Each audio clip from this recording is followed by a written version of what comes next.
Hey guys, this is part 3 of stoichiometry video tutorials. This video covers converting molecules to moles. And again, this is of the same substance. We're actually going to follow the same steps as video 2, but we're going to rewrite them just so that we have them here.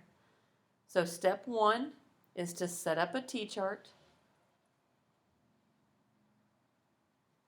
Step 2 is to place the given in the first box. Step 3 is to put the same unit diagonally down to cancel. Step 4 is to place our desired unit above. And then step 5 is to use a conversion factor. Now our conversion factor is going to change this time because now instead of going from moles to grams or grams to moles, we're going to be using molecules.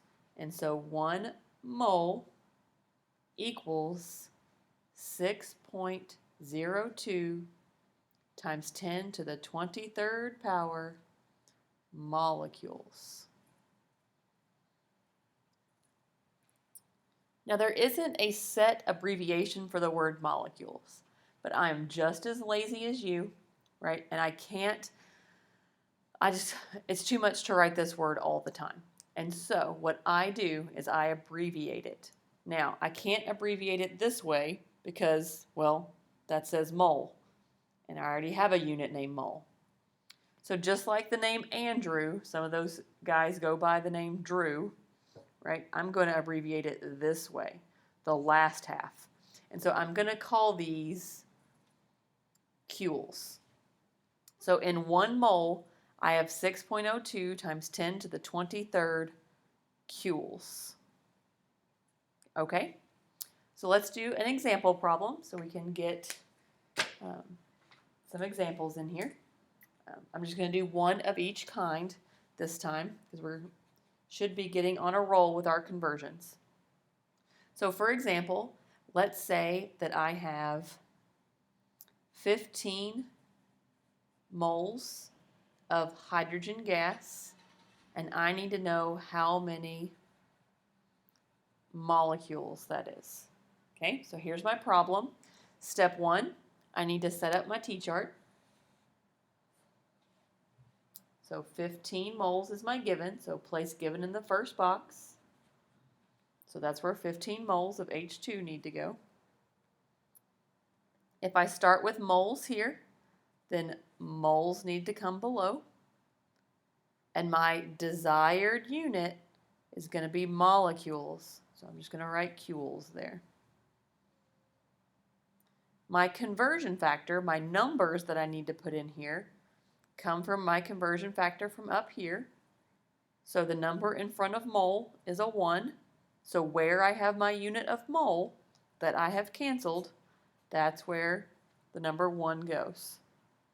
Then my number that goes in front of cules is this big number, 6.02 times 10 to the 23rd power. So in my calculator, I need to type in 15 times 6.02 times 10 to the 23rd power. Remember, when we record this, we also need to record this part on our calculator too. It's really important. Okay, so I'm going to write down 9.03 times 10 to the 24th molecules of H2. Okay? Let's do another example. Let's say that I have 2.6 times 10 to the 25th molecules, and I need to know how many moles that is. I'm going to follow my same steps. Step 1, set up a T-chart. Step 2, place the given in the first box.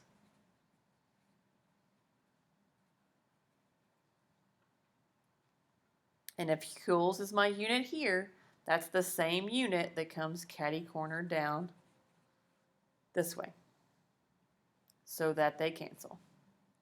My desired unit is mole, and so mole goes above. Use my conversion factors. So 1 mole equals 6.02 times 10 to the 23rd molecules. So everywhere that joules goes, this number goes in front. Now this is where students mess up the most, because when dividing in scientific notation, you either have to remember to put your numbers in parentheses, or, remember we've talked about this before, there's a double E button, right? That stands for exponent, where all you type in is the first part, then you hit the E button and just type in the exponent. This way you don't have to remember to use parentheses. Okay, so I'm going to show you both ways on the calculator. 2.6 times 10 to the 25th power divided by, and I must remember parentheses, 6.02 times 10 to the 23rd power in the parentheses. So that whole number stays together. You should get 43, right? Let me show you what happens if you do it incorrectly. If we type in 2.6 times 10 to the 25th divided by 6.02 times 10 to the 23rd. So what ends up happening is you take this number, you divide it by 6.02, your calculator thinks it's done, and then it multiplies that number times 10 to the 23rd. So the number you get is 4.3 times 10 to the 47th power. If you ever get 10 to the 40-something power, know that you did something wrong, okay? This is not a logical answer. The third way you can do this, right, or another correct way, there's a double E button, okay? It's right here above my x then minus 1. It's in light blue. It says EE. It's important that they're capital E's, okay? And I type in 2.6. I have to hit the second button to get to them. When I hit that double E button, only one E shows up, but it's a capital E. That stands for the exponent, so I only have to type in 25. So not only do you not have to remember parentheses, but also this is just a faster way to type numbers in. Then I have 6.02. Again, I'm going to hit the E button. So I have to hit second and then the E to get that E to show up, 23. And I get 43 again. So my answer here should be 43 moles. Okay? Good luck. Work on your next worksheet.